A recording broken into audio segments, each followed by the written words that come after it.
de Deus. Terrível coisa é cairmos na mão do Senhor nosso Deus. Se você entende a sua missão, se você tem um chamado, e é por isso que eu gosto muito de uma frase, e eu até parafraseio ela dizendo que muitas pessoas erroneamente imaginam que o ID de Deus é um chamado, quando na verdade ele é uma ordem. O ID de Deus não é, na verdade, aqui um chamado, ele é um imperativo, ele está dizendo ide, então eu preciso ir.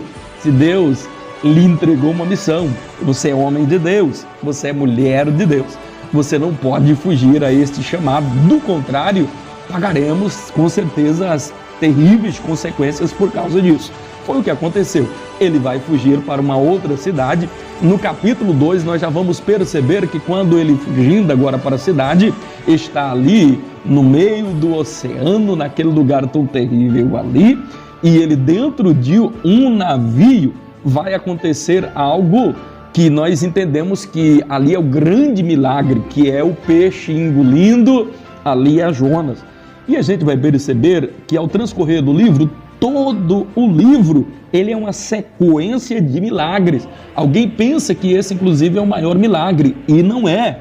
Eu até quero dizer qual é o maior milagre que acontece aqui no livro, mas acontece pelo menos, aqui se a gente for enumerar rapidamente, pelo menos 11 grandes milagres. Dentre eles, nós poderíamos citar essa grande tempestade que veio do nada, foi um milagre.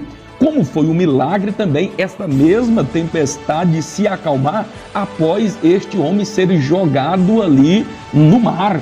E a gente vai perceber um outro grande milagre, é um peixe estar ali e engolir aquele homem vivo. Um outro grande milagre é Jonas permanecer vivo por 3 dias e 3 noites dentro do ventre desse peixe. Quer ver um outro milagre extremamente grande? É, além de vivo, ele permanecer com consciência no estômago de um peixe. Era para ser completamente destruído ali, e ele permanece com vida e com consciência.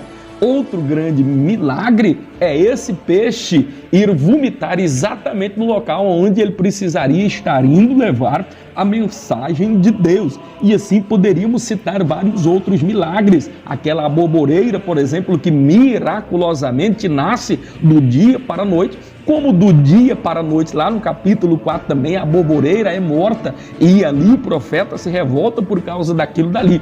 Então o livro ele é uma sequência de milagres. Contudo, e talvez para efeito de prova, é importante você se lembrar disso, que esse não foi o maior milagre que acontece aqui no livro do profeta Jonas. Sabeis qual é o maior milagre? O maior milagre foi que aproximadamente 500 mil moradores. E isso vai acontecer no capítulo de número 3. No capítulo de número 3, eles se arrependem, se vestem de pano de saco, se cobrem de cinza, eles jejuam, eles pranteiam e eles choram. E o interessante aqui acontece o maior milagre, foi a conversão de 100% desses moradores da cidade de Nínive. E nós vamos perceber que no capítulo de número 4 agora é a indignação do profeta Jonas. Porque exatamente por causa disso, porque ele não queria, era um povo idólatra. E aqui a gente vai perceber o preconceito racial muito grande. E aqui eu percebo a primeira impressão, ou a impressão mais forte do plano de Deus para a salvação de toda a humanidade. Se não vejamos, a nação era ímpia. É bem verdade que Israel é a menina dos olhos de Deus, mas Deus, inclusive, enviou seu Filho unigênito, não só para que a nação de Israel cresça e fosse salvo, mas para que todo aquele que nele crê fosse salvo. O exemplo aqui de Deus salvar a nação dos ninivitas ali naquele momento mostra-nos o desejo que Deus tinha de salvar todas as nações, de salvar Israel, mas salvar também o ímpio que se arrependesse e prostrasse-se diante do Senhor nosso Deus. Louvado e engrandecido é o nome do Senhor Jesus. Eu termino aqui essa passagem porque o horário está bastante avançado para finalizar agora no livro no capítulo de número 4, a indignação do profeta Jonas. Percebam que o profeta Jonas está indignado, e é a primeira vez na história, pelo menos que se tem notícia, em que o mensageiro, um profeta de Deus, em que o pregador consegue alcançar 100% das pessoas que assistem o seu culto, que ouvem a sua pregação, e principalmente uma multidão de 500 mil pessoas. Não se tem notícia de nenhum único evento lá no Velho Testamento de um pregador conseguir converter toda uma cidade. E maravilhosamente, miraculosamente, isto acontece aqui com os ninivitas.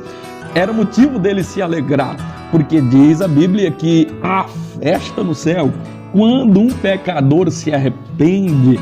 Assim também percebemos, enxergamos e visualizamos Tiago falando que se alguém converter um pecador do erro, vai livrar a sua morte do inferno e cobrirá para si uma multidão de pecado. Que coisa maravilhosa! Quando nós ganhamos alma, a festa no céu. Nós convertemos um pecador, e porque a festa no céu, e porque convertemos um pecador, por causa disso, por causa do amor, porque Deus é amor, nós vamos ter uma multidão de pecados encobertos, perdoados, que Deus não vai levar em conta. Então, quantos pecados nos são perdoados quando ganhamos almas para Jesus? Porque quem ganha alma sábio é. Assim diz a palavra de Deus em Provérbios, no capítulo de número 11, verso 30 e 31, a importância, não existe nada mais importante. O valor de uma alma é algo incalculável, não dá para mensurar este valor, porque Jesus morreu na cruz do Calvário, só para você dimensionar o tamanho do amor de Deus. Que coisa gloriosa! Mas o profeta se revolta. Ele se revolta ao ponto de pedir a morte. Que coisa terrível!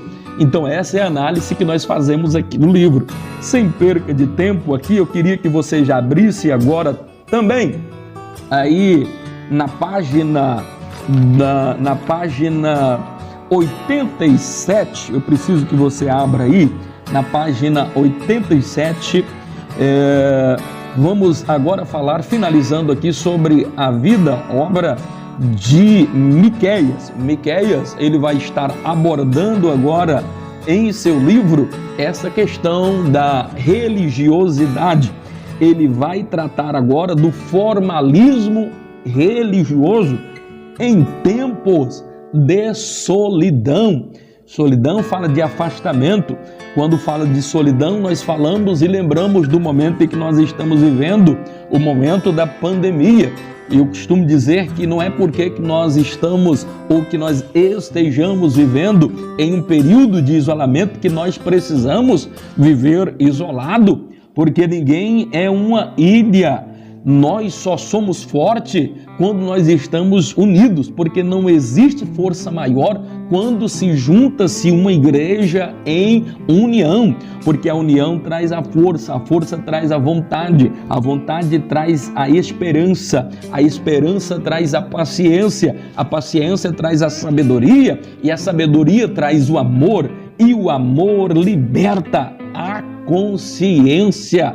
Oh, louvado seja o nome do Senhor Jesus! Não existe nenhum de nós mais forte do que todos nós juntos. Então devemos espantar a solidão, essa falta de empatia, e devemos, ainda que vivendo em um período de isolamento, você pode fazer uma ligação para o seu irmão, mandar uma mensagem lá para ele, dizer que ele é importante para você, que você o ama, que ele é especial. Diga alguma coisa para o seu irmão, escreva uma mensagem, tire um tempinho, não se isole, não viva como que se fosse uma ilha.